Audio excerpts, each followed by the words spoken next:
Since it's 6 o'clock, I'll call the Charter Township of Comstock Planning Commission meeting to order. If everyone would join me in the pledge, please. I pledge allegiance to the flag of the United States of America and to the republic for which it stands, one nation, under God, indivisible, with liberty and justice for all.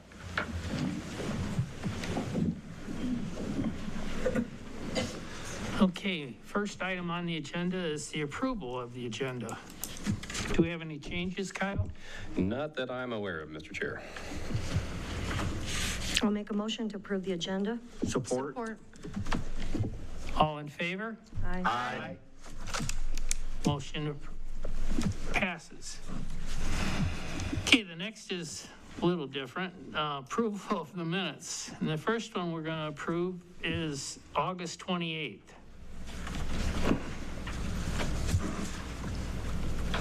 Do we have any changes or? I move that we approve the minutes for August 28th, 2025. Support. All in favor? Aye. Motion passes. Any opposed, Mr. Chair? Oh, opposed? Sorry. Next item is September 4th. Meeting minutes. Do we have any changes or corrections?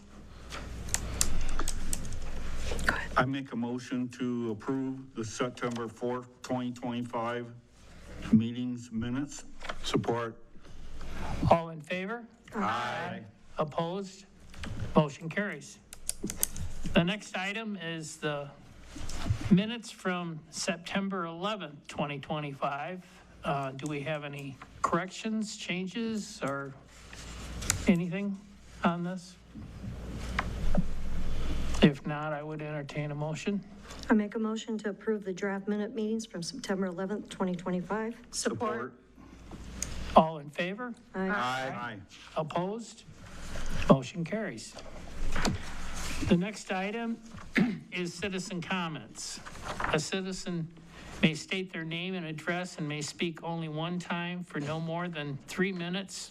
This time may not be given to another citizen to extend their time. The person speaking has the floor and no other citizen shall speak during someone else's time. During this time, you will be making statements to the board without discussion from the board members, but you are welcome to make appointments with planning and zoning staff to discuss your comments further. Please keep comments clean and respectful.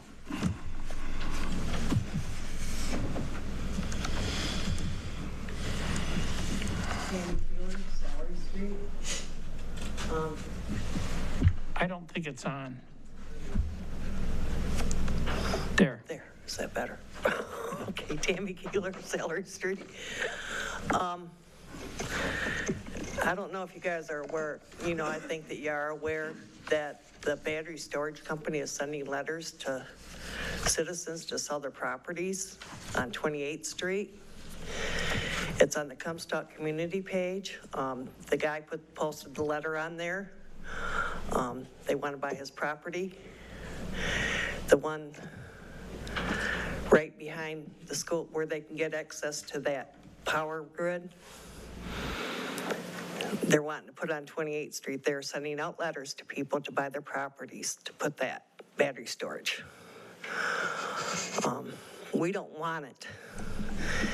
You guys have to understand, you guys are putting everybody in danger. And I did post something on there that I had found about the gases and stuff like that that come off them. It's going to go into the air. There's a lot of chemicals in it. We don't want this in our town. We don't need it in Comstock. You guys are going to have more people moving out than you believe. There's 30 houses already up for sale. If you check it out, there's about 30 houses up for sale right now. Anywhere you put that battery plant, it's going to be a danger to our community.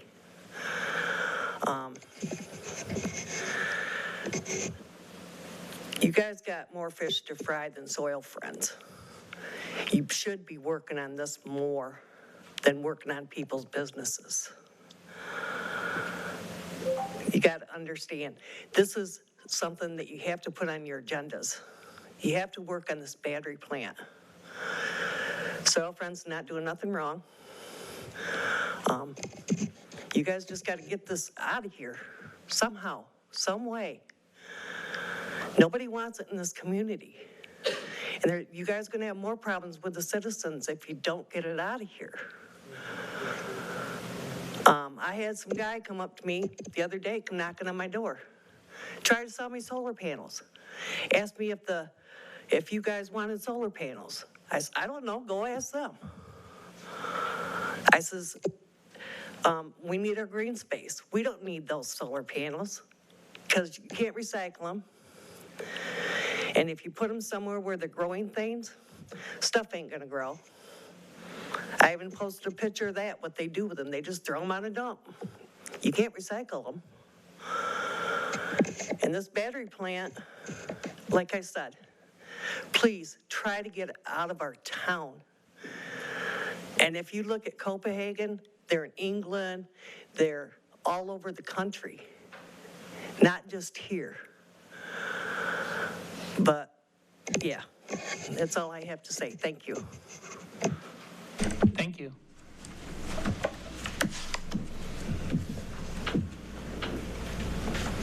Hello.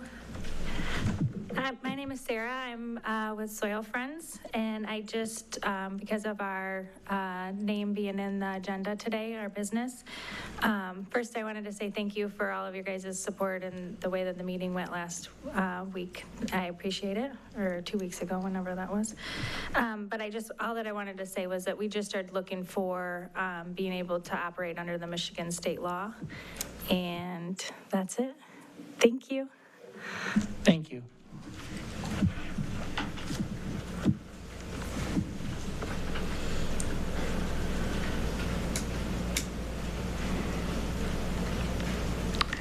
If there's no other comment, I guess I will close public comment and move on. Do we have any new business, Kyle?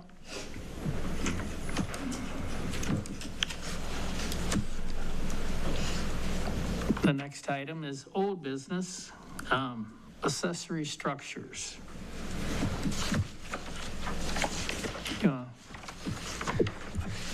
Speak to that, Kyle? Sure. Thank you, Mr. Chair. So as we've worked through looking at modifying the accessory structures, the standards, we've discussed this over a few meetings.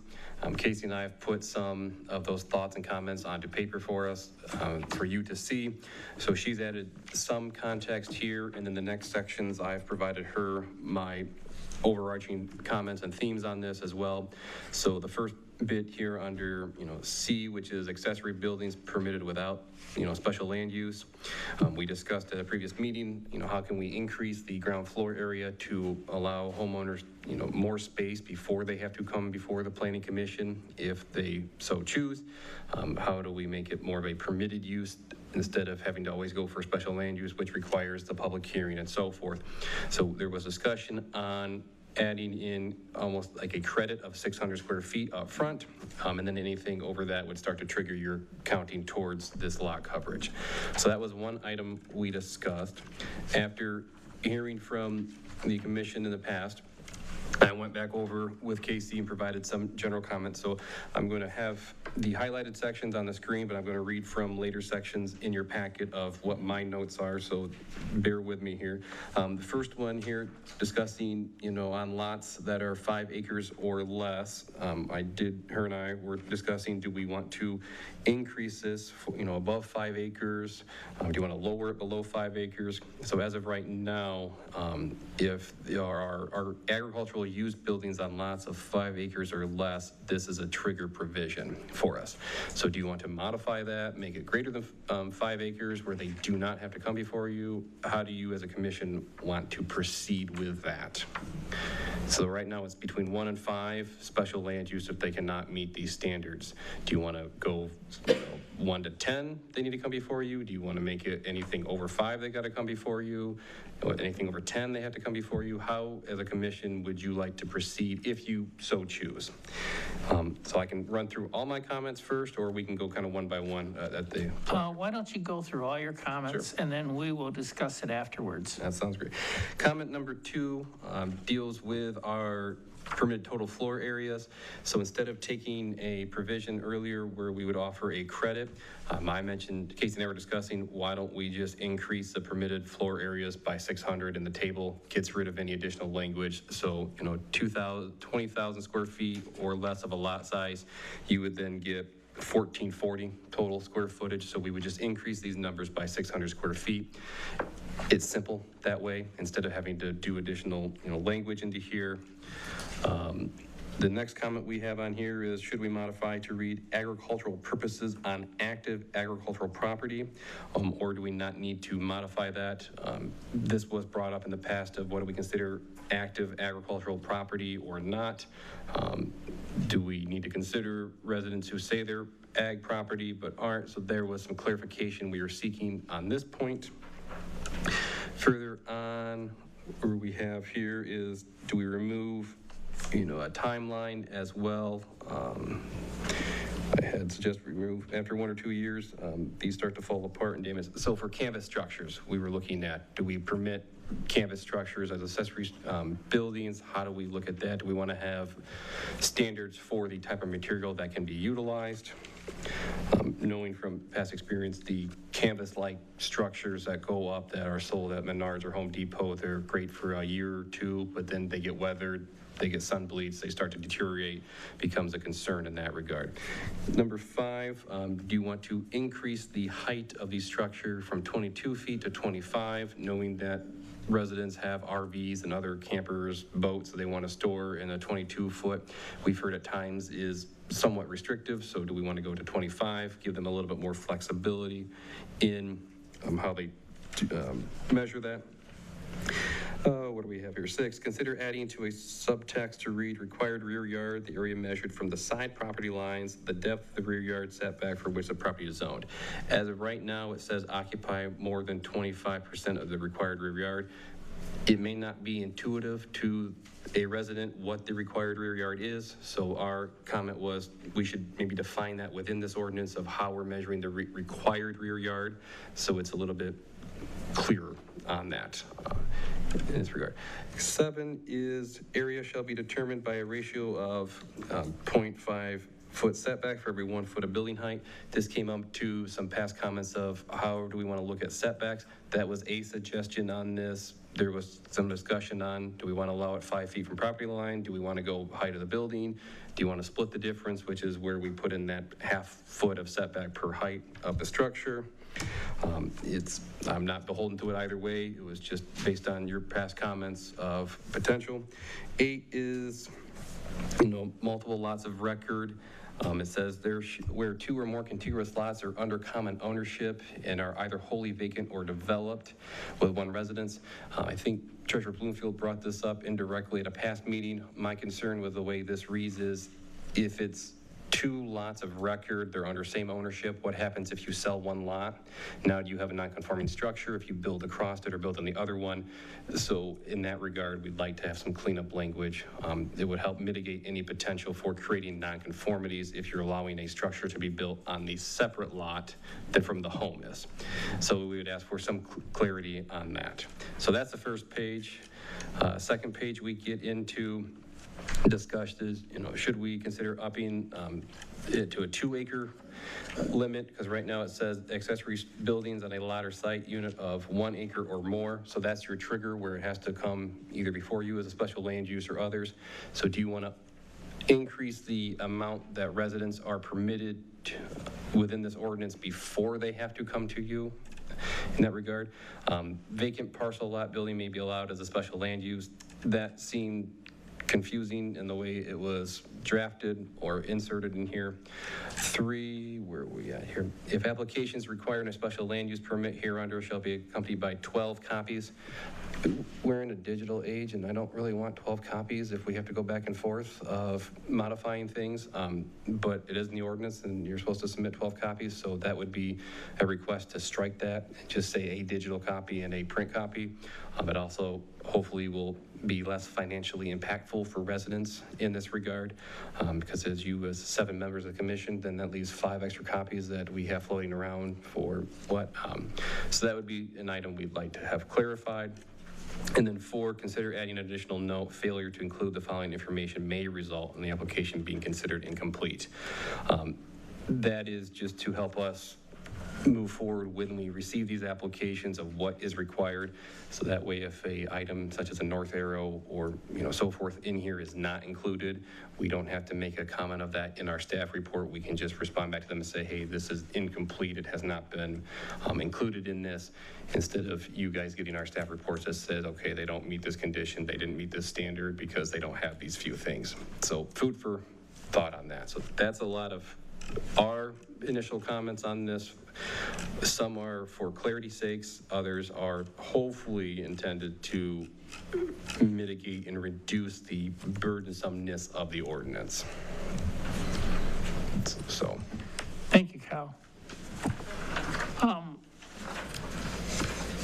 Amber, are you ready to say anything in regard to this?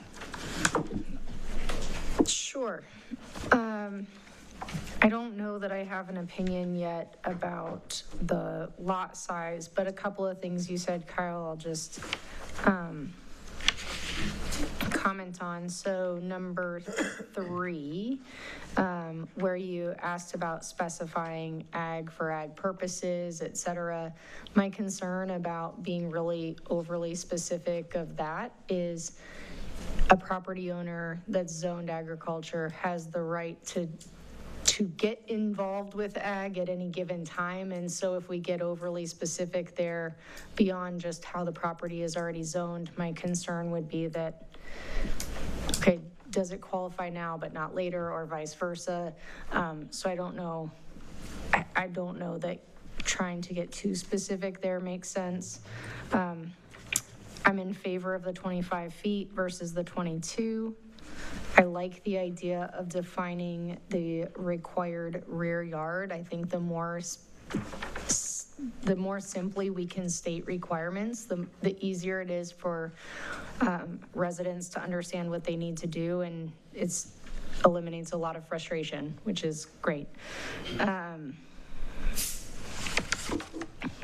Those were some of the big ones, and totally agree with getting rid of the 12 copies and going digital. I think those were the big ones that I noted. Larry, could I Thank make you. a suggestion? Yeah, go ahead. Can we take one item at a time and discuss it and finish it instead of going through this whole thing? If Amber just takes Okay. that way we finish one item and then we move to the next as a. I'm happy with that. Thank you. I was just trying to follow I know. Kyle's lead. Over to Kyle, he's over here going, blah, blah, blah. I'm like, oh boy. Okay. Thank you.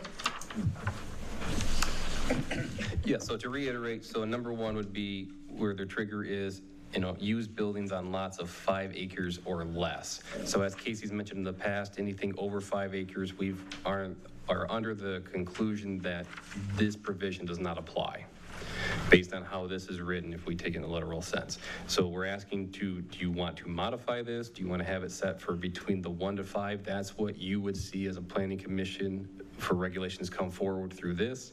Do you want to up that to go 1 to 10? Do you want to remove this entirely? So that's the first question. So we're capped at 5 acres.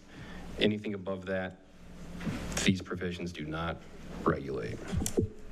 I would be comfortable with leaving it at 5. I would Yes. agree. Joe? I'm comfortable with leaving it at 5. I'm comfortable at 5. James? 5's good, thank you. And I agree. 5 is good. And that's how we make progress. Okay. All right, number 2 was Again, this is where we at one point asked about giving a credit per se to existing structures or a garage or so forth to not count against the total permitted floor area for detached or additional accessory buildings. We felt that became kind of cumbersome, so instead we're proposing just upping this by, well, whatever number the commission would like. And we discussed 600 in the past because of vehicle sizes and people having a lot of items and cars getting bigger, bikes, hobby items. So then that would increase this table up 600 square feet per each line. Sandy? I think I agree with Kyle, making it less cumbersome. James? I agree too, but I'm just wondering about what the people have for garage size on the property. Are we just automatically going to give them 600 square feet, or are we going to, they got one car and it's 340 square feet or something like that? So similar to our other regulations, you can build to what you would like to. You don't have to build to a minimum for a garage size. There's no requirement that states you have to have a garage. Okay. This just allows you to have additional square footage before you have to come to the planning commission if you want to deviate from this. Okay, thank you. Joseph?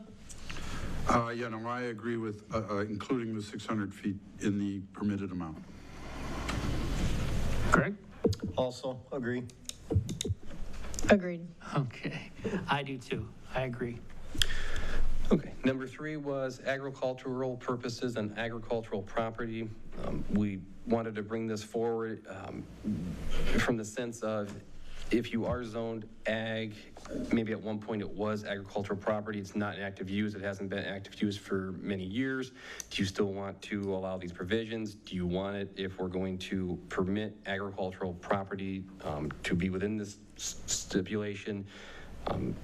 Do you need it to be active or not active? So that was just, we wanted to clarify or seek input from the commission. If you don't want to change it, that's fine too. We just wanted to bring that consideration forward. Thank you. Amber?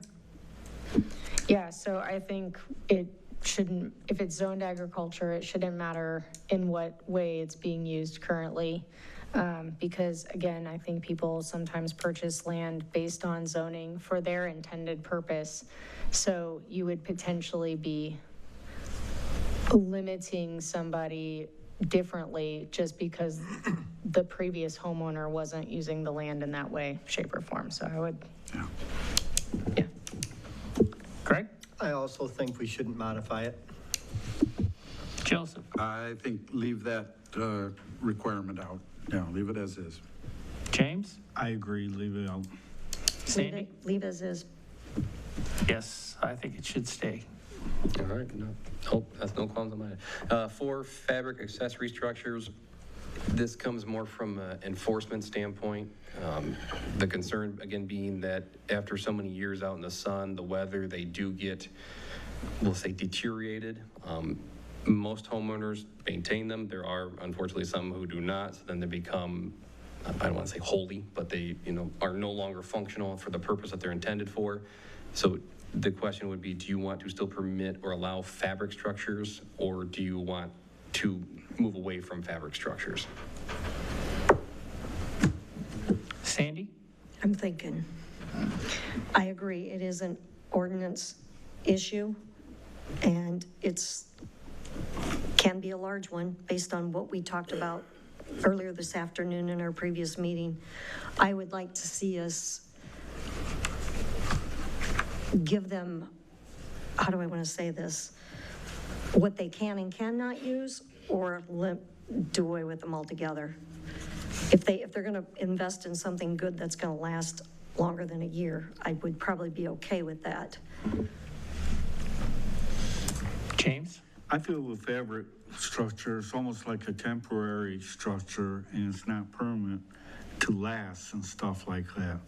So I feel that if we were giving them what they need to do to maintain it, to keep it updated so it don't become black and stuff like that, the way I feel.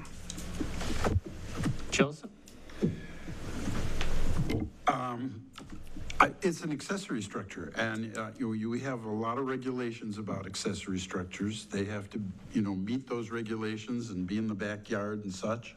I think we should allow them,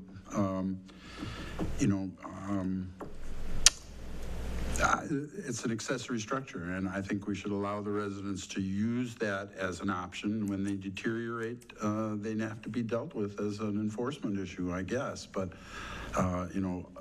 we have blight in many circumstances, and any sort of accessory structure can become blighted. So, no, I would hate to outlaw these temporary structures. Greg? I really don't have an opinion on it. I'm still mulling it over. Amber? I would be in favor of continuing to allow it. I think, you could potentially look at language that says well-maintained or without,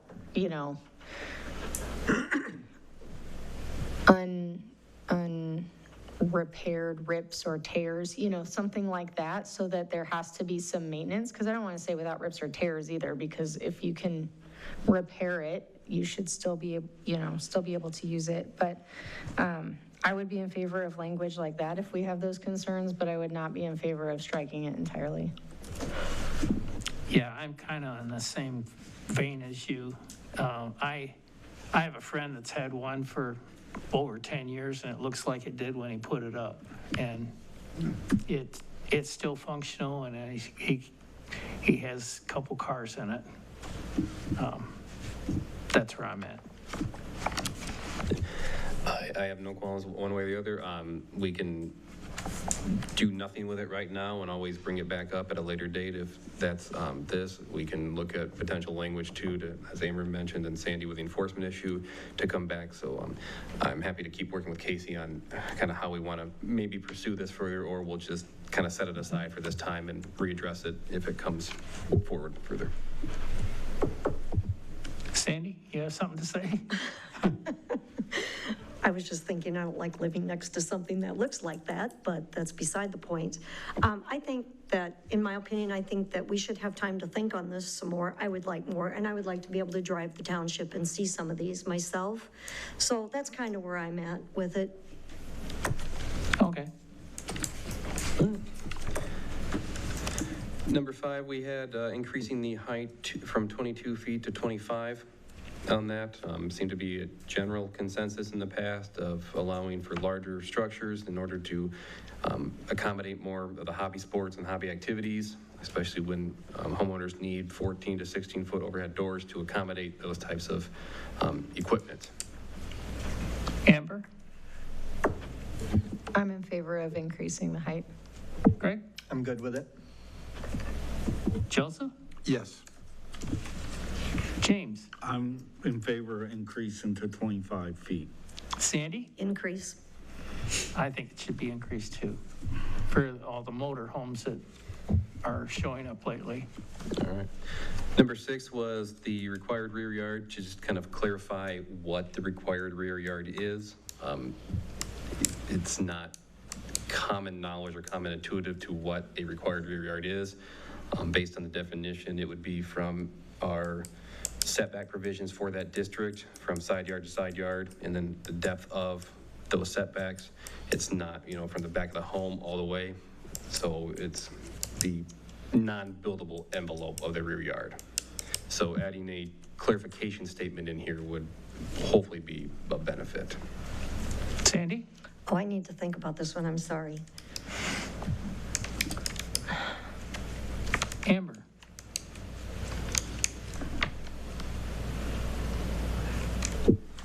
Looks like we all need to think. Yeah, I'm not super sure. I just think however we do this, we just need to be as clear as possible of what the requirements are that we're looking for, so that somebody who is not a builder by trade can read it and clearly identify, do I have space to put this, and what would that look like on my property? Greg? Yeah, I believe the wording needs to be more detailed. Joseph? I think his proposed rewording does clarify it and makes it clear what the rear yard setback is. So I would accept his suggestion. James? I think it needs to be re-clarified. You ready, Sandy? Yeah, Okay. I want to ask this person sitting next to me his opinion, because he hasn't said a peep all night. I'm going to throw you under the bus. Well, and I'm going to just say that it's kind of up to whatever policy you want to set. But you could, but when you look at a rear yard, it sounds like the definition you're kind of looking at creates an envelope, an artificial envelope in the backyard based upon setbacks. But, you know, those are open spaces anyway. So do you think that you need to not include those areas, or would you include the whole rear yard? I mean, because it sounds like what you're looking at is you create the setback envelope, and that's where you base your 25% out of. Or do you instead just base the 25% out of the whole rear yard without taking out those setbacks? So, I mean, it's really, you know, one way you're giving a little more area, a little more space. Thank you. I think that does need to be clear. I think that does need to be clarified if you include the setback or not, obviously. I mean, that's Right. Yeah, the that setback. could be the decision of building or not building. Yeah, I don't think we should consider the setback in the 25%. But Well, that's again, my opinion. Not the set, it's how we define the required rear yard. Yeah, I know, but I don't think it should be included. The setback should be included, so it cuts it way down necessarily. So it would help, because I think I'm understanding where Sandy's going with this. We can prepare a few different descriptions, and then you as a commission at a future date can kind of decide how you guys would like to move forward with that. I think that might be the best. Okay, Forward on this one. thank you. Number 7, the height of the building at its highest point, except as excluded herein. We asked if that was for, in terms of the setback provision. We had talked previously of, do we want to allow these, especially if it's a, 1,000-foot, 2,000 square foot pole barn, 5 feet from a property line? Do we want to keep with the standard of it has to be the height of the building setback? That's proved cumbersome in the past. So to meet in the middle, Casey and I offered up per the height of the building, you have to go 6 inches away from the property line. So it's half of the height. That way it still protects some of the neighbors, but it's also not cumbersome onto the property owner who wants to build a 25-foot pole barn. Because as of now, if it's 25 feet tall, you have to be 25 feet away from the property line. The proposed standard would put it at 12.5, so you get a little bit closer to the side yard. Or we could do none of that, and you could set just a standard that it's 5 feet regardless of size, area. As Attorney Kaufman mentioned in the past, we have to consider bulk and massing as well. So we don't have to decide tonight, but that is something we wanted just to clarify as well. So. Okay, Amber? I am in favor of reducing what the required setback would be so that it's not as difficult for someone to achieve the height they're looking for, especially when we think about being able to house some of those larger, RVs and things like that. We're trying to make this easier for folks. But exactly what that is, I don't know. I think the 6 inches versus the foot is probably a nice compromise. But I don't know that I have a strong opinion. I could be convinced otherwise. Greg? I'm in favor of the compromise. Joseph?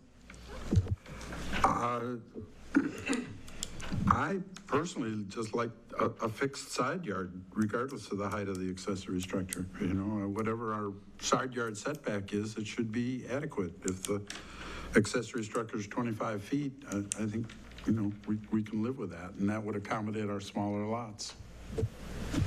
James?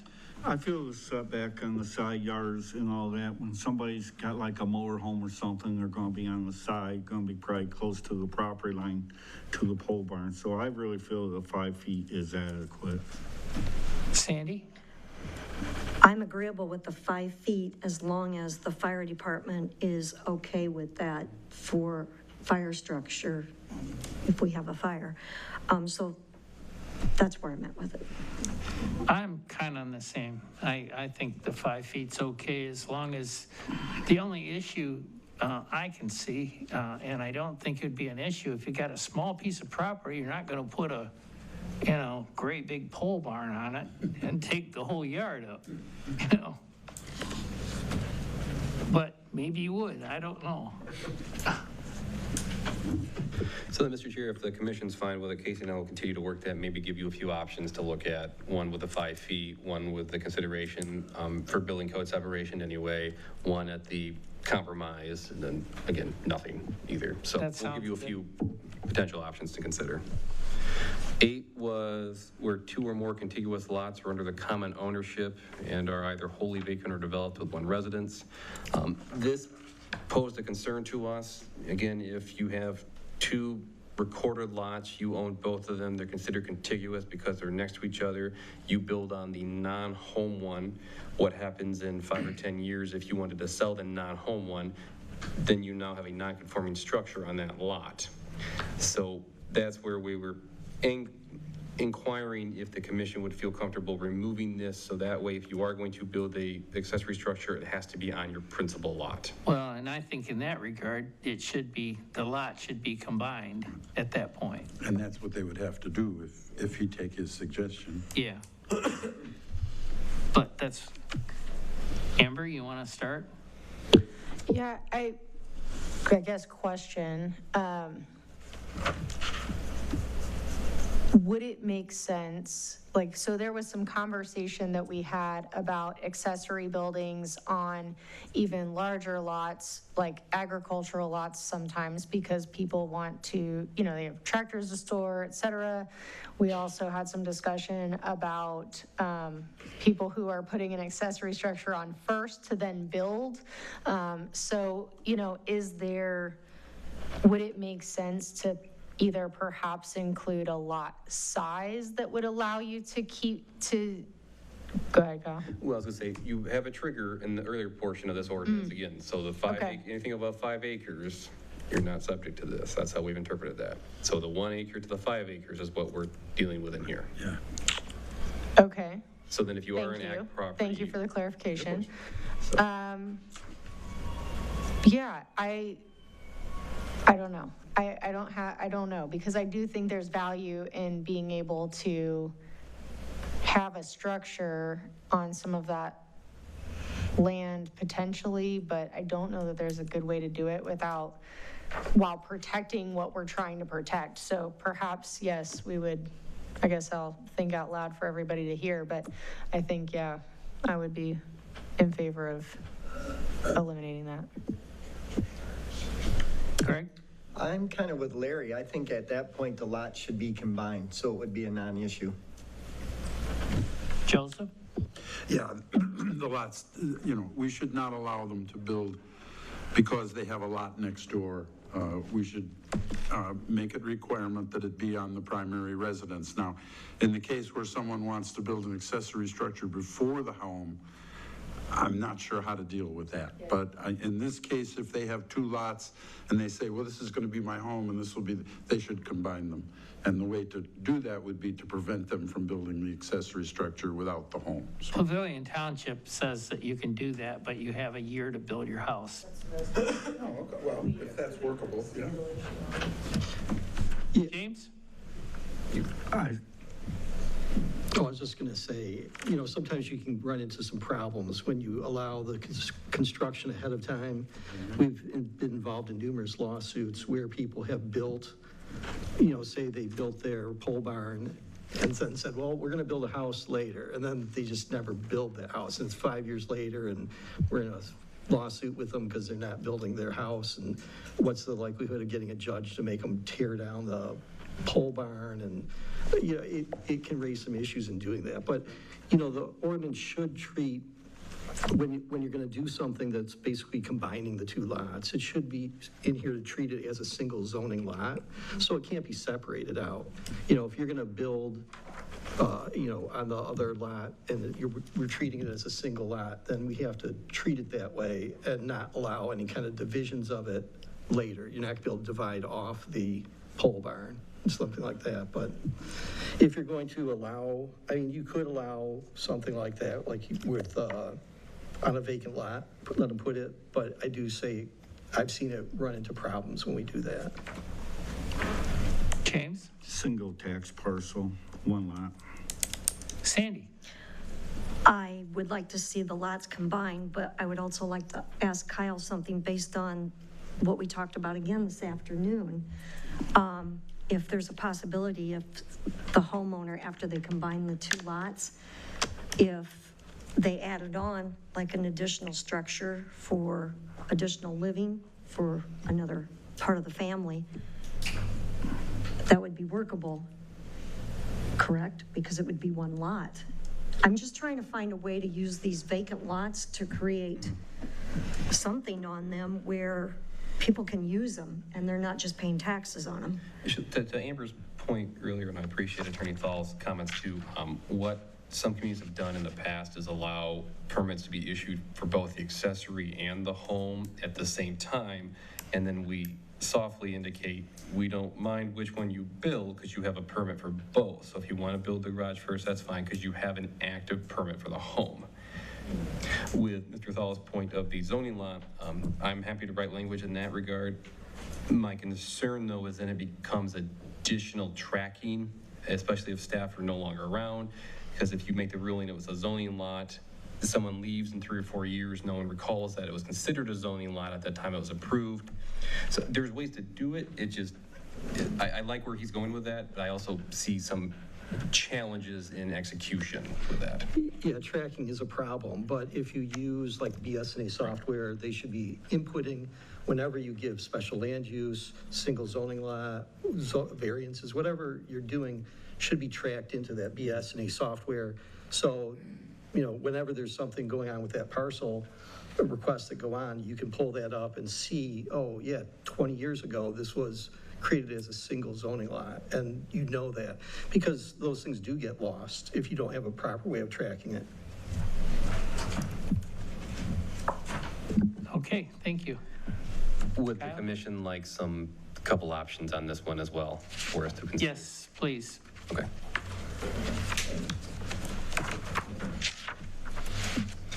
Okay. Our next comments fell onto an accessory building or a lot site condominium unit of 1 acre or more in size that fails to meet the size, height, or location requirements set forth above and may be allowed as a special land use. This was a question we had of, do you want to leave it as a 1 acre trigger where they'd have to come before you for special land use? Do you want to increase that lot size? Do you want to decrease it?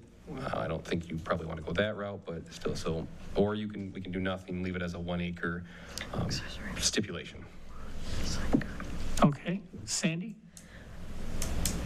I agree with Kyle. I definitely don't want to decrease it. I am probably good with the wording that's there, 1 acre. I'm not sure about the or more. And that size feels to meet the size. And it's a practicality matter. So this, if you have an acre or more, they would come before you to deviate from these standards where other communities have it as a variance. For example, they'd have to go from the ZBA to exceed what's in there. The Comstock Township is set up so that the Planning Commission has the ability to modify these standards by the issuance of a special land use. So the question then we had on this one is, do you want to change that modification to the trigger provision for the land size that requires to come to you, or do you want to leave it as an acre? So if a homeowner has 1.25 acres, wants to exceed the table we talked about earlier, even with the extra 600 feet, they then need to come to you for special land use on that. Or do you want to start that threshold at 2 acres that to come before you? So that's the question before you as a commission of when do you want to see a special land use come before you for a property that wants to deviate from this? James? I'm good with 1 acre or more. Joseph?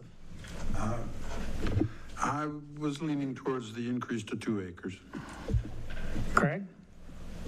I'm good with the 1 acre, I think. Amber? Yeah, I think 1. I'm good with 1. Sandy, did you have any? Oh, I'm sorry. No, I said I was good with 1. Okay. Thank you. Of course.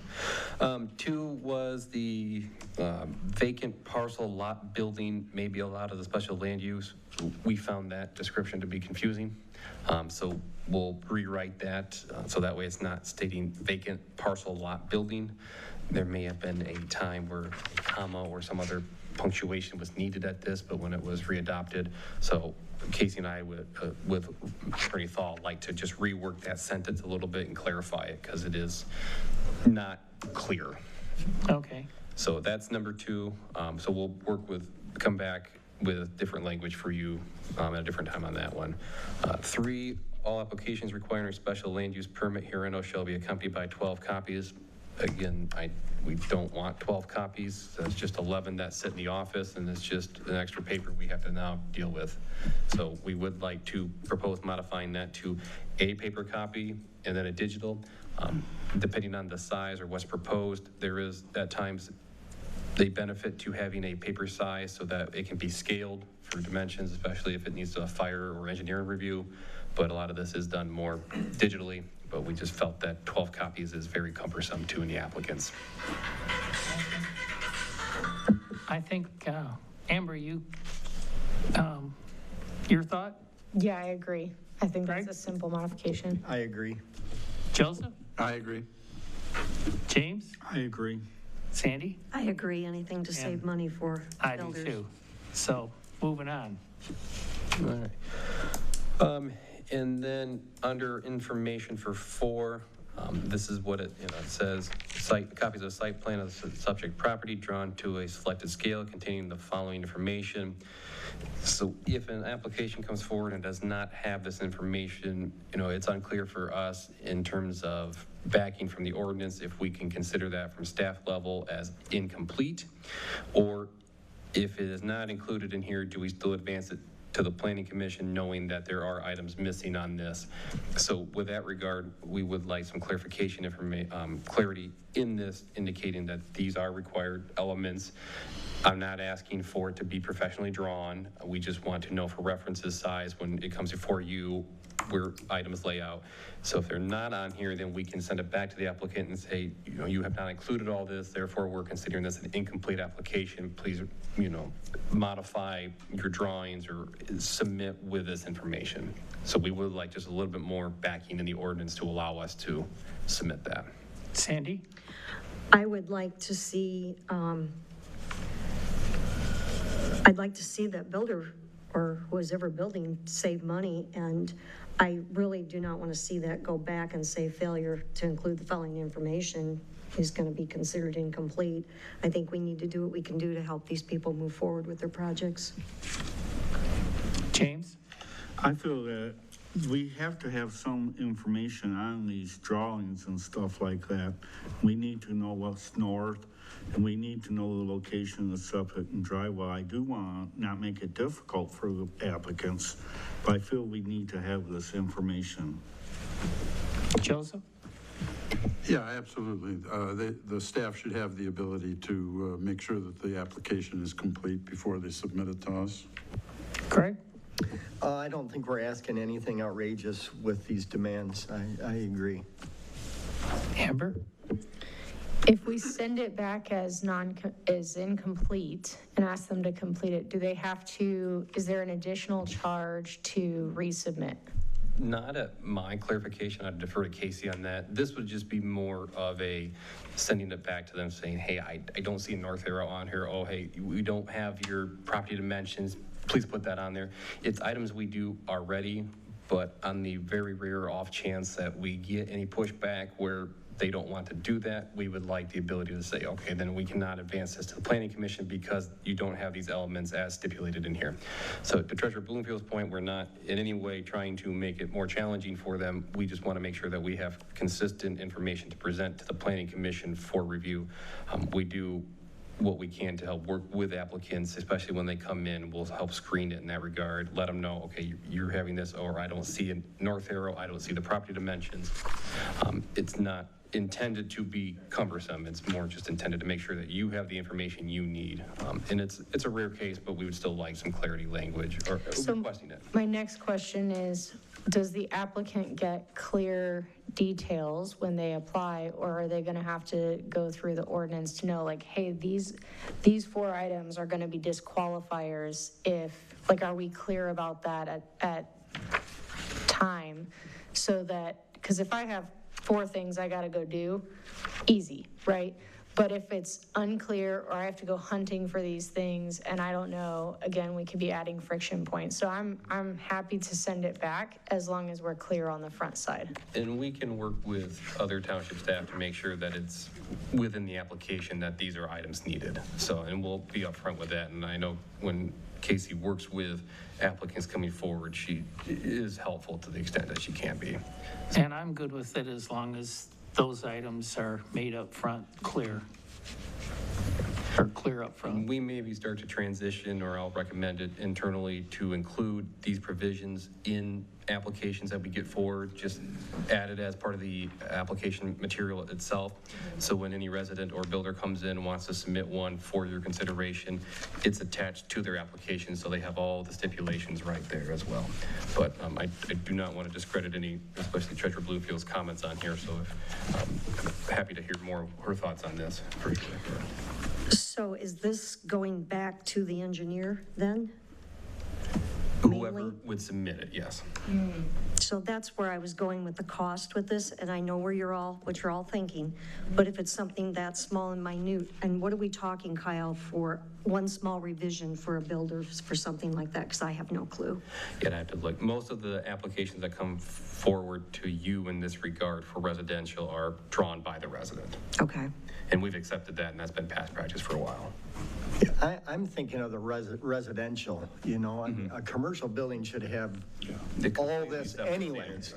I mean, if you're building an accessory building in your backyard or on your property, you should know where all these are at anyways. I don't think it's asking anything ridiculous. I mean, you're gonna wanna know where your septic tank is if you're putting posts or footings in the ground. You know, maybe the north you're not sure of, but that's easily rectified. So, Chair Bloomfield, to your... I'm good. No, We don't always need to agree. No, that's fine. Just need to be respectful, so I'm good moving on. No, thank you. But I want to make sure I'm addressing your concerns and your thoughts on this, because they are valid, and I don't want to be dismissive of them. So, and you interact with, just like all members of the commission interact with different residents, so I want to make sure I'm addressing the concerns that you're hearing. So Yeah, that's why I'm coming back to it. I'm like you, I don't want to add any costs, and going to an engineer is huge, but a residential project, you really should know these things. I mean. You should, but we still find people that don't, Yeah, so. but if we help them along a little bit, like you say, it should be pretty easy for them to adhere to these recommendations. These are Joe? not odious requirements here. Like I said, I'm good with us disagreeing and moving on. Don't beat it to death, boys. I think we need to move to the chicken ordinance from here. I would ask, any last comments, anything that we did not address in our findings or comments to the commission, anything that the commission themselves had further questions on or would like clarity as we move through this? Does anybody have any further concerns or questions? No, I'm good. Then I think we'll move to the chicken ordinance. Joe, before we start, you want to explain your part of this? Yeah, I'd be glad to start. I'm taking this sheet that came in our packet here that was, I guess, done up by Kyle and Casey. It's in red here. It says, shall only apply to residential properties and agricultural zone properties of 5 acres or less. And then it spells out the number of chickens that was proposed here.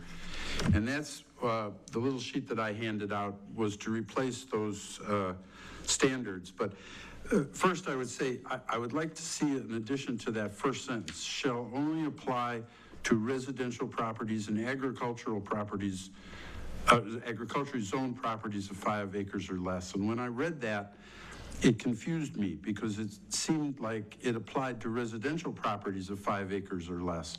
And so I would add to that sentence, I would say, shall apply to all residential properties, comma, and agricultural properties of 5 acres or less. And I think that'll clarify that a little bit. And then further on, next to that, I think Casey and I had a little bit of a disconnect because that first sentence says 5 acres or less, but then in the table, we list different chickens for different acre size. So we'll clarify that as well. Okay, but then I propose a different formula with a different number of chickens. Yes, for parcels a half acre or less, it would be the regular 6 chickens as we have now. But then I propose an increase of 2 chickens for each half acre beyond that, up to a total of 25. First of all, I felt that there was a feeling in the commission that we should increase the total number of chickens that are allowed on larger lots. And as I pointed out in that copy of the proposed state ordinance, they have a very similar formula that allows an increase in the number of hens as the acreage increases. So that's my proposed formula, and we can certainly make adjustments to that. I'd like to continue on here, though, to number 2B. We go on to say that the coop pen shall have a maximum 7 feet height. I think we talked about that last time and said that that's unnecessary and unreasonable, and shall not exceed a total of 90 square feet.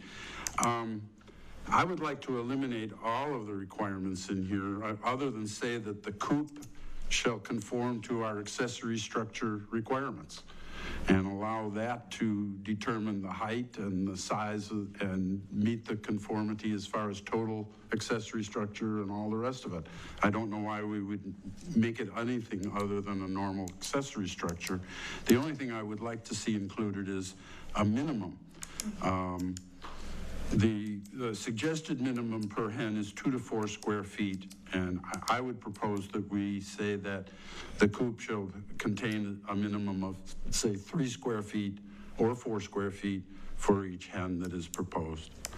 And then the only other comment I had was on section 10 here, where you suggested we might want to limit the number of chickens for agricultural properties. Again, I'm not sure that you can do that, considering the right for farming and stuff like that. But if we did, I would suggest it would only be based on, again, on acreage and stuff like that. Larger agricultural lots should probably not have a limit on the number of chickens they can. Right, but Attorney Kaufman had indicated that to be considered right to farm and other activities of that, you had to, she had other stipulations. I don't want to speak out of turn, so I'll ask maybe Mr. Thal to address that. But there was standards that she had indicated by utilizing the Right to Farm Act that they had to meet, especially when you had a special land use permit previously reviewed. Right, and I think a restriction like that would be completely appropriate, yeah. But that doesn't restrict the quantity of chickens that you can have. And to be fair, any sale, right, of eggs, as an example, is going to, can be, and correct me if I'm wrong, but like can make you commercial. And so I think that you don't necessarily need to address the ag parcels, unlimited chickens, et cetera, because you're already addressing it in the part where it's agriculturally zoned properties under 5 acres. To me, you're already handling your smaller ag properties there. And so it feels redundant to then try to then address additional. That's my opinion on that. Craig? Well, I think there should definitely be a minimum, like Joe was suggesting. I kind of like his formula, or his example of formula on his handout also. Joseph? Guess you already spoke. Never mind. James? I have mixed feelings about the 2 different formulas and accounts and stuff like that at this moment. Thank you. Sandy? I like Joe's idea of the minimum size per hen. I think that's a really good change, and I agree with Amber on the egg parcels. But the other thing with the amount of chickens is today I tried to catch Dakota, the zoning enforcement officer, in his office, and he wasn't, because I wanted to see what kind of issues he was having with call-ins of complaints on chickens, so I had some data to go on for what we're having to deal with, or he's having to deal with in the township. So till I talk to him, I'm just kind of like, I like what we had before, but after I talk to him, I may change my mind. Mr. Chair, could I say one more thing? Yeah, go ahead. I agree. I do like Joe's example of kind of his chicken math. And the one thing that I'll comment in terms of one of the things I like about, which might be seemingly small and insignificant, but it is divisible by 4s.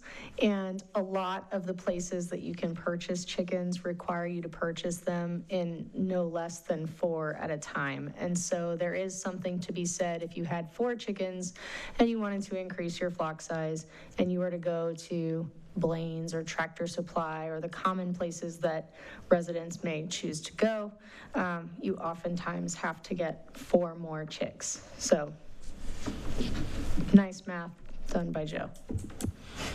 Thank you. Any other comments?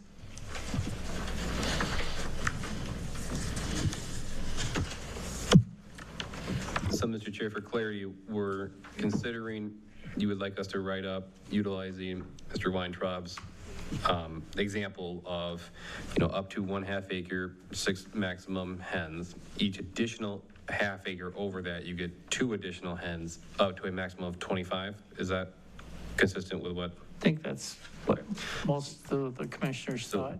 All right, we'll add that in, and then Really quick, would it not make, if we're talking about property, well, I guess because it's all residential is what you thought. So all residential properties and ag properties zoned 5 acres or less. Are we all in alignment that that's how that reads or should read? I thought so. So then, similar to our accessory structures, anything over 5 acres would not be beholden to this then, just for clarity.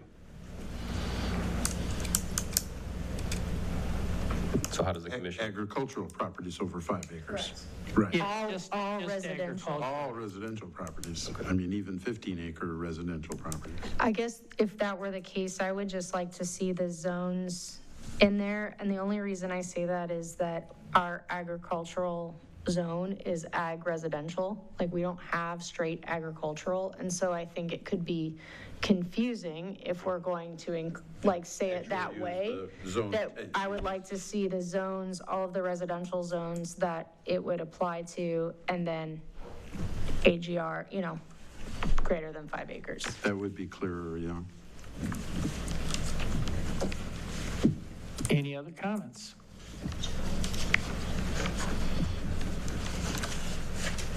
I think we're ready to move on from here.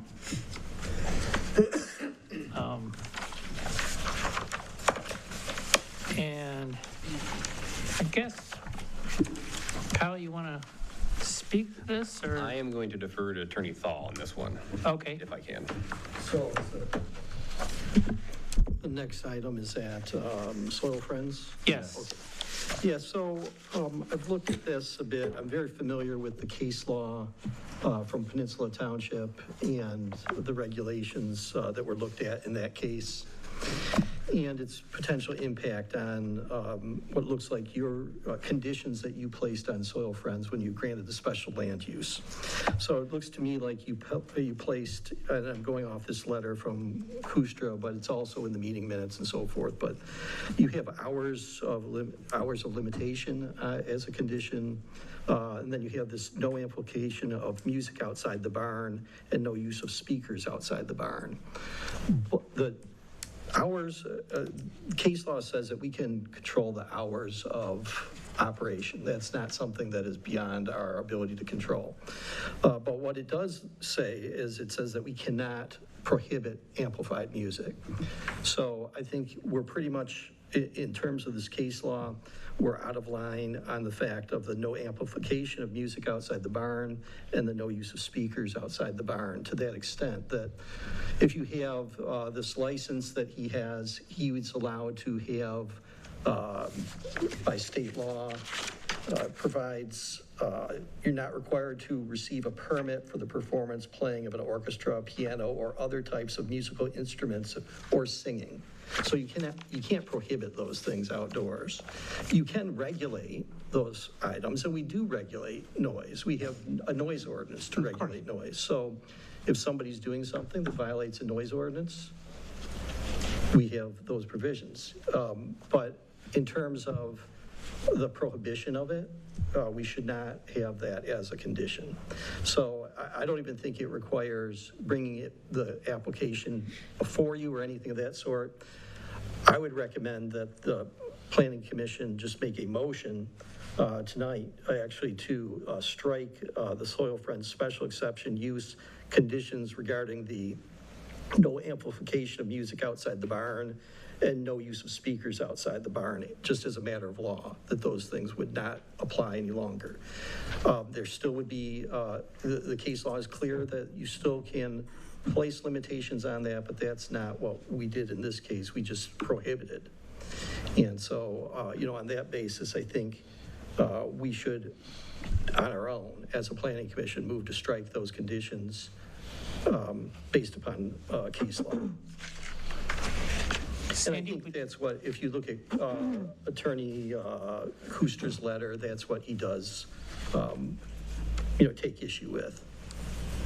Sandy, do you want to read Yes, the emails? I was asked to read this letter tonight, and I was advised by Attorney Kaufman not to include the last pages, but just do the first three.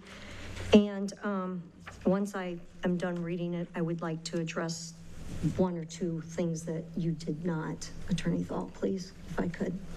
Sure. Okay, thank you. Okay, this is from Stephen Kustra, who is the attorney for Soil Friends. It is in regards to Soil Friends LLC response to an email from Casey Bryant dated September 16th, 2025 regarding fees for Planning Commission, to whom it may concern.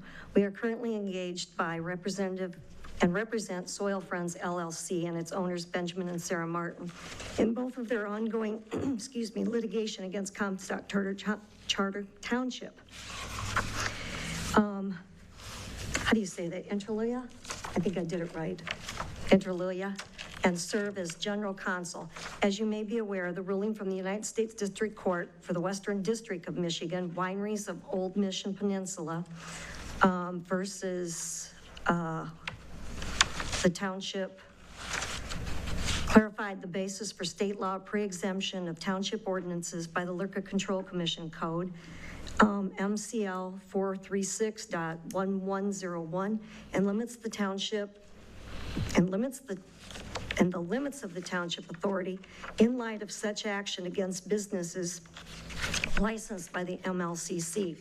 In the context of preemption, a direct conflict exists when the ordinance permits what the statutory prohibits, or the ordinance prohibits that the statute permits. It goes on to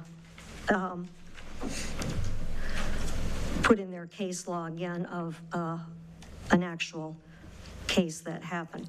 Although a local unit of government may add conditions to rights granted in a state statute, where a state statute allows certain conduct and a local ordinance it forbids it, the ordinance is void. National Amusement Company versus Johnson, 270 Michigan, 613,259 Northwest, 342, 343. In Wineries of Old Peninsula, the court was tasked with determining whether the Peninsula Township's ordinance related to interlilia, a prohibition of amplified music, is preempted by MCL 2022 U.S. District Lexus 1, case number 10838 at 13-14, Peninsula's Township Ordinance stated, no amplified instrumental music is allowed. However, amplified voice and background music is allowed, provided the amplification is no greater than the normal conversation at the edge of the area.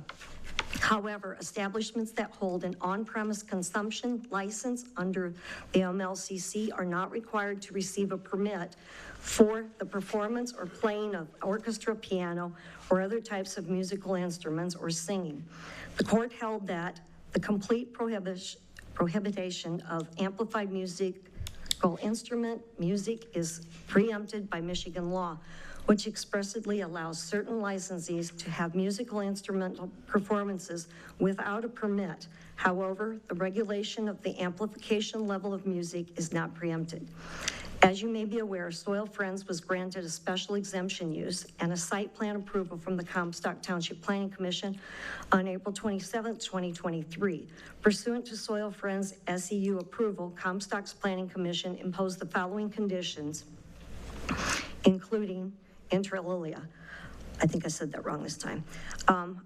And these were some of the conditions. 1, hours are limited from 9 a.m. to 9 p.m., Monday through Saturday. No amplification of music outside the barn. No use of speakers outside the barn. Any change in license type requires Planning Commission approval. Any increase in production beyond small winemaker license requires Planning Commission approval. Exhibit 2, on April 10th, 2025, Soil Friends SEU and site plan approval was approved by the Comstock Planning Commission, which is Exhibit 3. On September 11th, 2025, our clients presented before Comstock Township Planning Commission regarding the conditions of their SEU approval in light of the wineries of Old Mission's precedent. At the meeting, which we have reviewed, our clients discussed many of the conditions related to their SEU approval, including inter alia, those related to Comstock Township's prohibition of amplified music. Many of the board members recognize that 1, Comstock Township cannot impose unconstitutional ordinances and conditions on Soil Friends SEU preempted by state law. Okay, 29.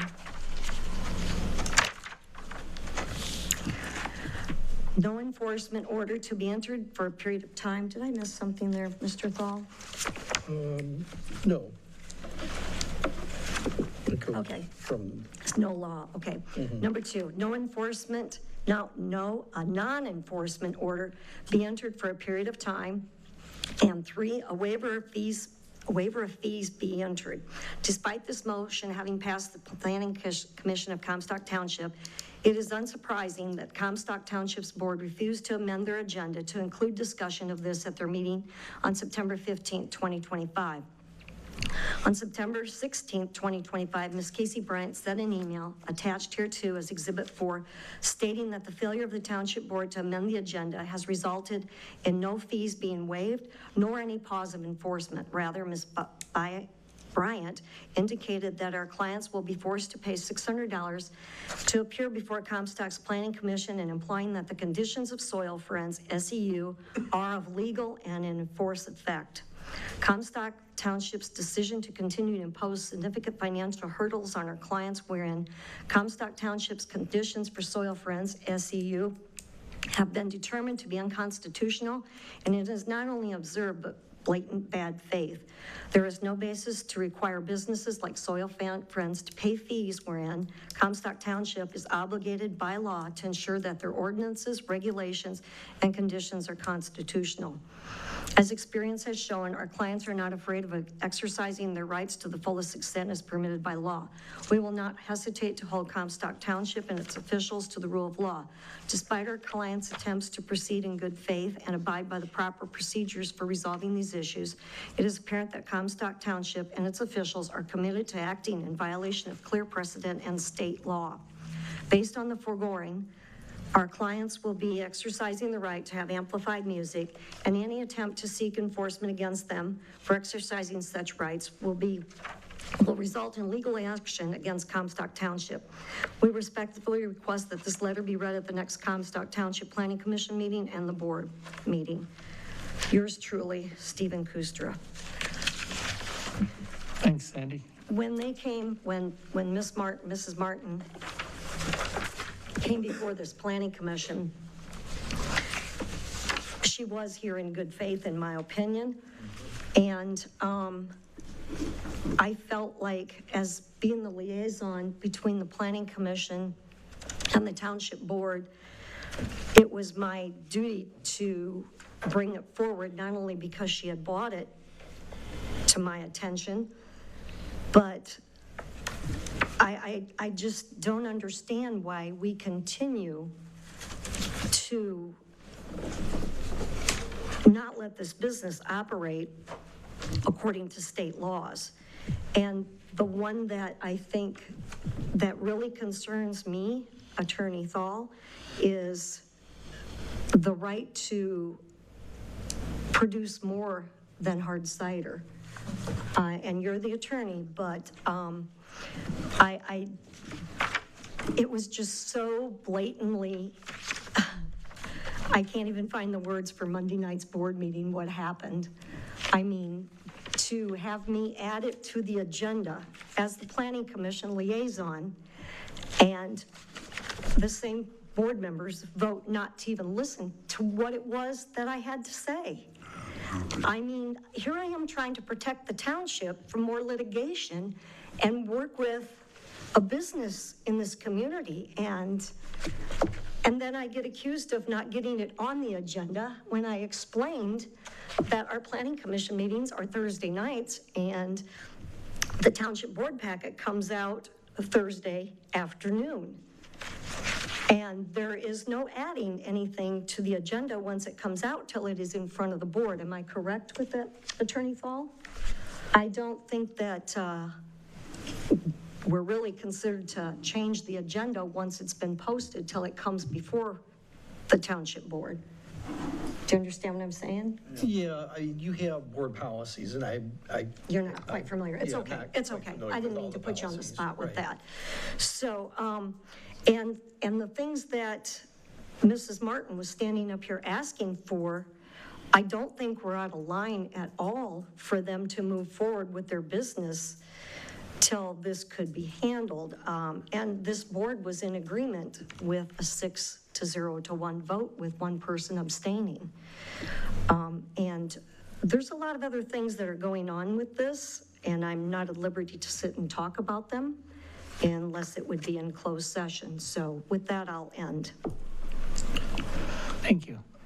Well, I would just make one preliminary comment, and this is just a cautionary tale of if we have matters that are going to come before us through applications, we have to be very careful not to engage in conversations with the applicants prior to their applications coming to the board. So I'm not saying that's been done or anything of that sort, but I'm just, as a cautionary tale to everyone, to not discuss matters that may come before the Planning Commission. So if there's applications that are going to come here, we have to be an impartial decision maker. We can't have ex parte discussions outside of the open meeting with applicants about things they may bring forward.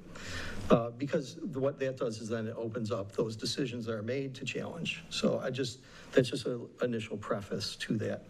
Some of the other issues, just getting my feet under me, I can address, and I did address the issue on the standards. I don't think somebody has to come back and ask for and do an application and say, oh, change my conditions because they violate the law. I think that we have an obligation, if something violates the law, that we address those issues. And so, at this point in time, I'm not aware of the other things they may want to do there. I would have to have discussion with their attorney. What else are you proposing to do there?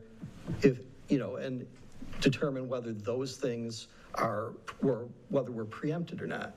Because the state law isn't just, oh, you get to do whatever you want. There's certain items the court looked at, the federal courts looked at and determined, yes, this township had these requirements and these certain things were preempted. Not everything's preempted, some things are preempted.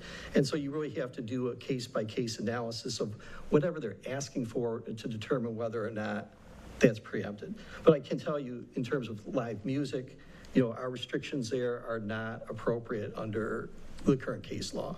So I don't think that she should have to come forward and file an application and have a public hearing on it and do all that. I think it's a matter of law that we need to acknowledge that those items are not enforceable. If there's more items that they can bring forward, fine. I mean, we'll deal with those. But at this time, the issue would be, that I'm aware of, is the sound, the amplified music, and that restriction, and that is no longer a valid restriction. Thank you. Joe, do you want to say something? Yes, I do. When Ms. Martin was here, she actually brought up 3 items that I would hope you had been aware of. One of them was the amplified music, and I am very, very grateful and happy to hear that we can address that directly without any fees or involving anything else. It's clear that we are or I feel it's clear that the township is in the wrong and it should be corrected. The other 2 items she brought up was apparently there was a restriction or a requirement that they receive approval before increasing their allotment or changing the type of beverages. And Ms. Martin is claiming that that is not permitted also. And so, or that is in conflict with the state licensing. And the third was she had a concern about a condition that restricts their use of an easement that she feels is perfectly appropriate and would also be inappropriate under state requirements. So I was hoping that we could address those as well and complete this review as soon as possible. Yeah, I mean, we can, I'd have to look at those other specific items. I don't know what the restriction on the easement is and how that would. The easement's been there forever. Yeah, I just don't know anything about. Well, I would hope that between you and our professionals that we can give you the information you need so that we can resolve these other issues. And can we move ahead on the music issue tonight by making that motion to remove that restriction? That you do that, frankly, yes. Okay. Because I have reviewed that. I do think that those restrictions should not remain in place. Well, I would like to move ahead with that today. Maybe you'll help us form that motion in a way that you feel is appropriate. Maybe something like this, you know, a motion to strike the Soil Friends special exception use conditions of no amplification of music outside the barn and no use of speakers outside the barn as a matter of law. And that's, you know, if you would do that, then that takes those out of the consideration. I think that's consistent with case law. It would help us so that we don't run afoul of it. And then I can look at those other issues when we meet again and come back and address those other issues. But I'd probably want to have some conversation with their attorney on what you know, I need to know what statutes they're saying, you know, preempt and take a look at those exact provisions. Thank you. Mm-hmm. Amber? Thank you, Mr. Chair. Just to elaborate a little bit on Joseph's commentary, I think the concern that Mrs. Martin brought up about the type of liquor that they're allowed to, like if this helps you in your research, not that I expected a response now, was that I think their argument was that it's determined by the liquor licensing. And so if they obtain a liquor license for a different type of liquor or whatnot, if they were to try to become a brewery or anything like that, that's regulated through those state licensing, and that if that license was obtained, we wouldn't have the right to prohibit that. So I think that was kind of the basis, if I'm recalling correctly. Craig? I wasn't here last time, so I'm just listening and getting the information. James? I agree, whatever license they have should be honored to the fullest they have there, and there should be no problem. The state liquor license basically has the control of it. We as the township, Comstock, do not have the control of it. It's under the Michigan liquor license. That's all I have. Sandy? I would just like to see anything that is in conflict with the state law, that I hope, Attorney Thal, that you can help work through this. So any conflicts that are in their special use are removed, so we do not end up in another lawsuit. As a treasurer, it's my responsibility to watch the money. Do you want to use Attorney Thaw's motion that he suggested? And I can take a stab at it. I think I have it written, or pieced together. So I move that we strike the conditions of no amplified music outside of the barn and no use of speakers outside of the barn from Soil Friends special land use permit as a matter of law. Support. Okay, we're gonna need a roll call. Kyle, you gonna do that, or would you like James to do that? Either one, I'm fine with it.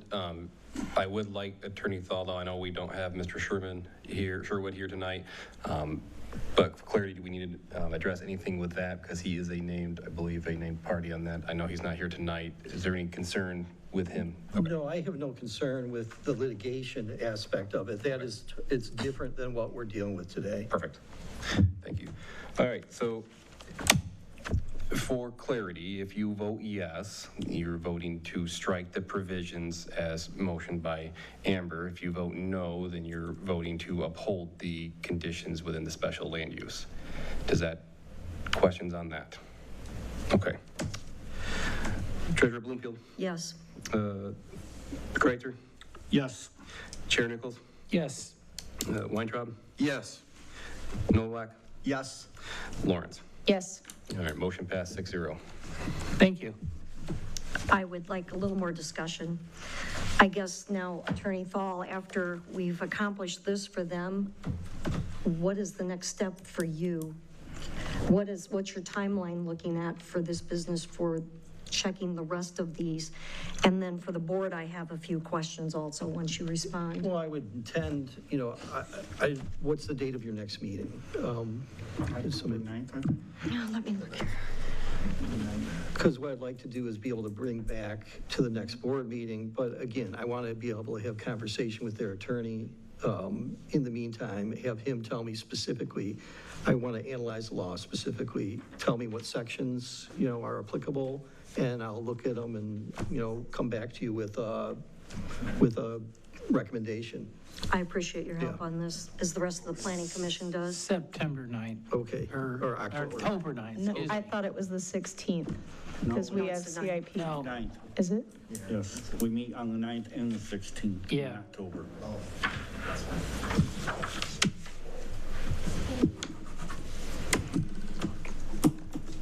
Okay. And Treasurer Bloomfield, you had further questions or comments? I was just with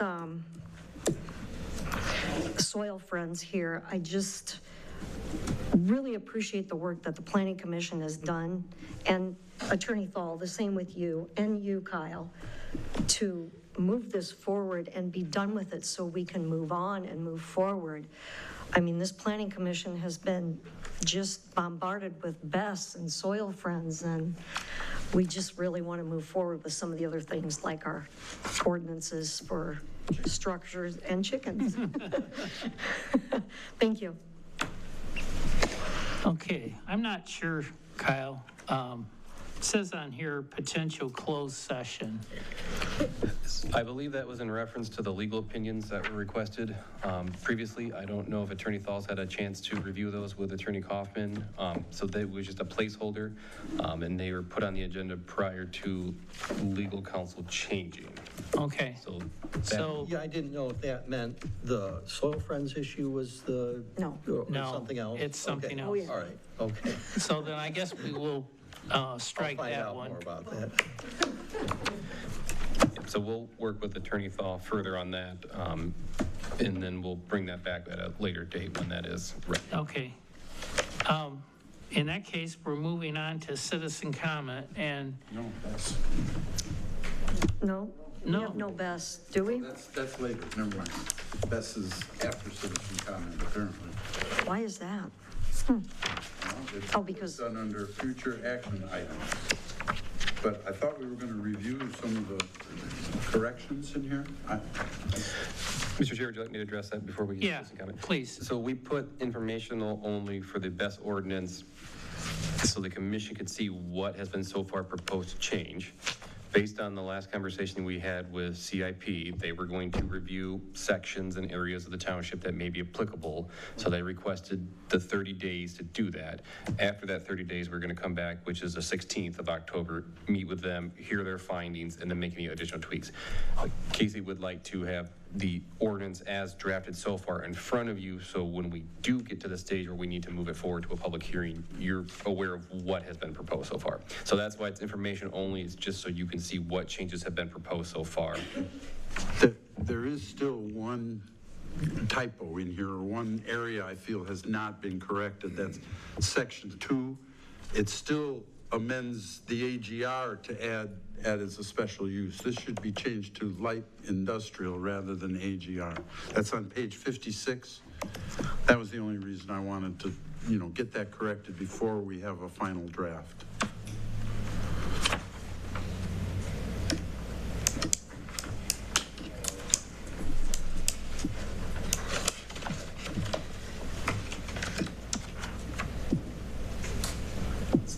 Now it says in comments unless there's further questions. Okay. We're going to have citizen comments again, and I won't read it to you, but the same things apply as before. Hi, Tammy Keeler again. There's one thing here that I think you guys ought to do. On that battery storage, I'd strike Bob Sherwood off it. He's too close to this. He also has buy-in on it. Found that out the other night. He's also been seen with the CO, Copenhagen. I believe that's the name of it. Privately. So I'd like to strike him out on this because he shouldn't be voting on this. He's too close to it. It's a conflict of interest, in my opinion. As of that, some of them on the board, I found out the other night also. Sandy brought this up to the board about Soil Friends, and basically Sherry is the one that struck it for some odd reason. She argued with Miss Bloomfield quite a bit. I have it on video right here if you'd like to hear it. But yeah, this was after it was explained to her by the attorney and by Miss Bloomfield. It was explained to her what could happen. But for some reason, she struck it from the agenda after it was put on there. So that wasn't anything to do with Sandy. It wasn't her fault. It was Sherry's fault for striking them from the agenda. So the board has to get with you guys. Thank you for doing all that you do for Soil Friends, because they've had a long road. I appreciate it, and I'm sure they do too. But getting the board to take it on without somebody striking it again, I don't know. But she gave Sandy a pretty good argument, and that really, and she's close to this best too. She also admitted she had buy-in on it. So this is what you guys are dealing with, some people on that board. I don't know who's all bought into it, but basically she admitted it. I have that on video also. And I don't think Mr. Sherwood should have anything to do with this mess because, like I said, conflict of interest. Thank you. Thank you.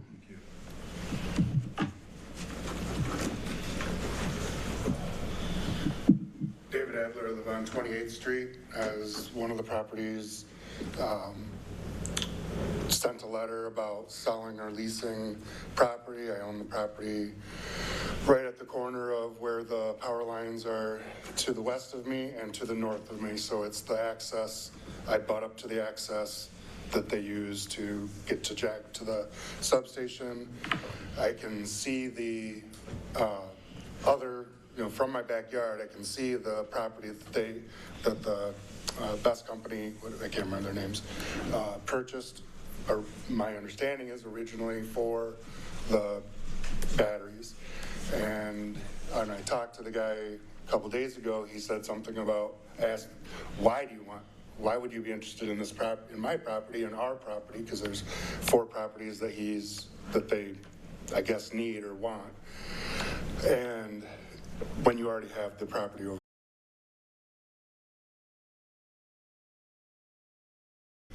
His property, that's maybe a half mile through the fields from me, and what it would be in my properties. My main questions are, well, if they put it in our yards, they're clear cutting it, they're destroying the properties as far as being wooded. They're all wooded. I think all of the neighbors right here enjoy that privacy and trails and that kind of thing. My biggest concerns and questions are, what is the zoning differences between the 2 properties, and is there any chance of eminent domain being pulled for and forcing our hands on that use? Thank you.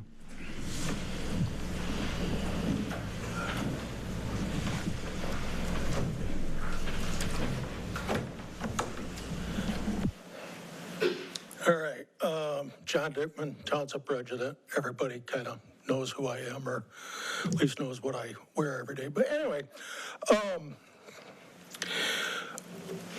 the last meeting I came to was the joint meeting between the Moratorium Committee and the Planning Commission. And after the presentation from Copenhagen, and after comments and discussions went back and forth, I heard 2 things that kind of piqued my interest a little bit. And one of those was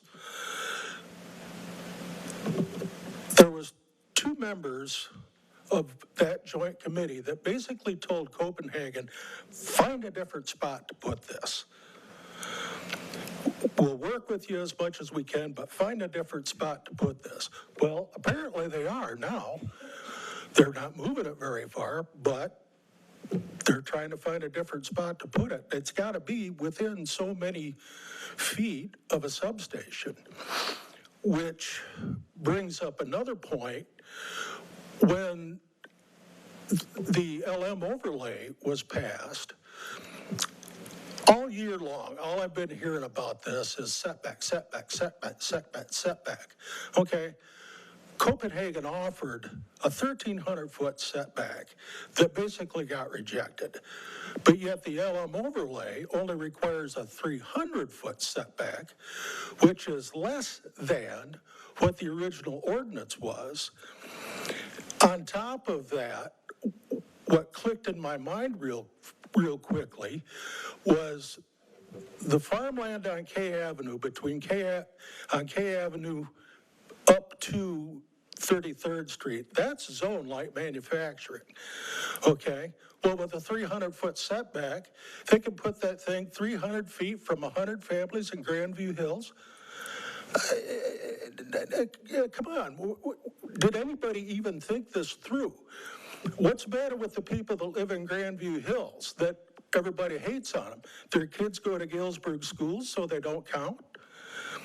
And let's take that one step further. Another comment that I heard by the same 2 members of the Joint Commission that told Copenhagen to relocate this, the sections of the township that they told Copenhagen they should look at. All right, it didn't take Sherlock Holmes to realize that they're looking at South 26th and N Avenue, right across the street from the Road Commission. Well, then I read through the updated ordinance, the proposed changes to that, and I see that there is, sensitive use had to have a 2,000-foot setback. Where they were told to put that does not meet that 2,000-foot setback, because Green Meadow School's right there.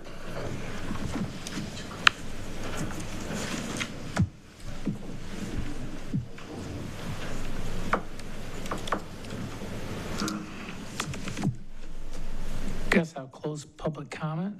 We'll move to the next agenda item, which is updates from other boards.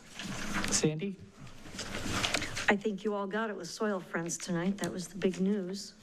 That was a really packed meeting we had. It was, the other big item on there that night was the insurance for all of the township employees, which include the fire department. And we did opt to pay for their full insurance. I think that Chief Beauchamp does a great job recruiting firefighters who already have some expertise, which saves us money in training. So it was a good long meeting. Thank you. Thank you. We haven't had a zoning meeting, so I don't have anything to report.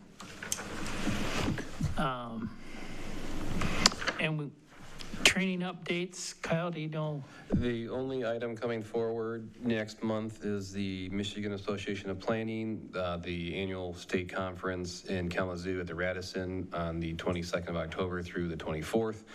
Casey sent out some invitations to commission members to see if they would like to attend. If you have not responded to her, please do so, but she will coordinate getting any of you interested in signing up.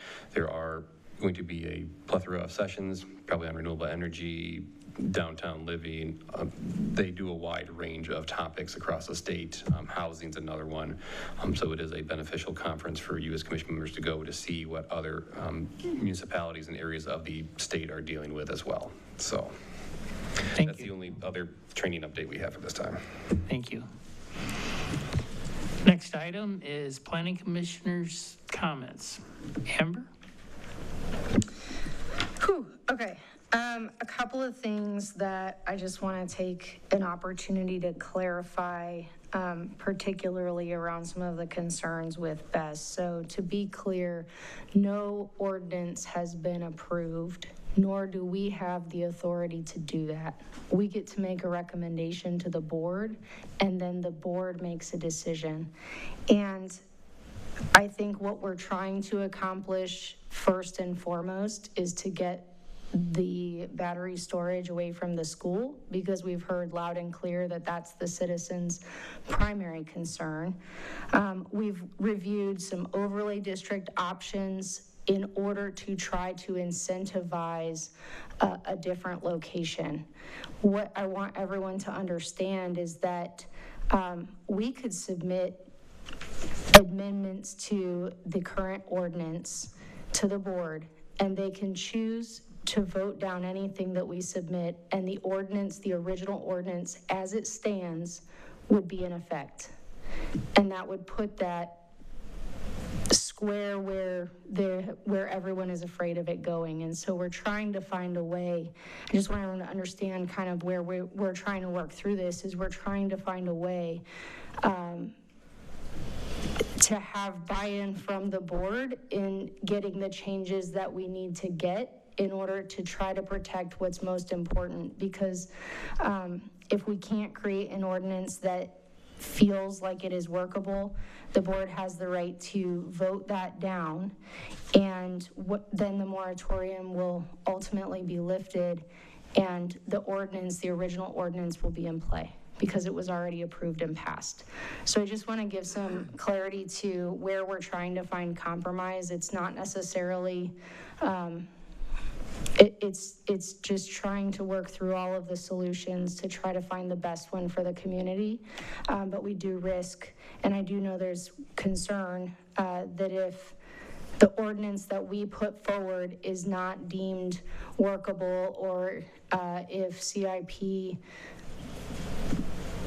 isn't in favor of it, I do think that there are people that have a concern that they will just choose to go to the state and we will lose control completely. And because of that fear, I think that people would choose to keep the original ordinance. And so we're just trying to work through it and find a way to protect all of the interests of the community, and also find an ordinance that that can get forward. So I just want to be clear on where the Planning Commission sits on that, in terms of what we have authority to decide and not. We're simply a group of people making a best informed recommendation, but your township board as elected officials are the ones that get to make decisions. Can I say one more? Craig? I second what Amber has spoke about. We are listening to professionals, we're listening to the residents.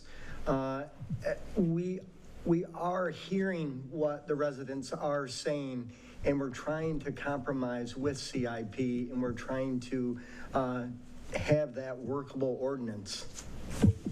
Joe? No comment. James? I just gotta say, us, the planning commission, has been working very, very hard by listening to the citizens, by listening to the other people, and working together. I mean, I'm very proud that we got work on accessory ordinance, chicken ordinance, all the different things here. We've been working very hard, and I'm very proud. Thank you. Sandy? I have nothing, thank you. I'll just say that it doesn't matter, well, it matters, but whatever we do is going to affect somebody, and we cannot make any decisions that totally makes everybody happy, even though we try very hard. But with that, we're adjourned. Thank you. I have one question for you, Sir? Larry, could I have a quick word? Public Act 233, evident domain, consumers cannot take it. No, so they can't force me to sell or buy or? No, Okay, they cannot force you under this act right here. I just looked it up last night. okay. So I've been doing a lot. I've been trying to find anything, but we only even found this letter. Yeah, go to Public Act 233, it tells you all about it. Can I take a picture of that? This here? Yeah, just the notice. I'm never gonna remember. Oh, no. Just like that. Thank you very much. You're Appreciate very it. welcome. They can't touch your property. Yeah.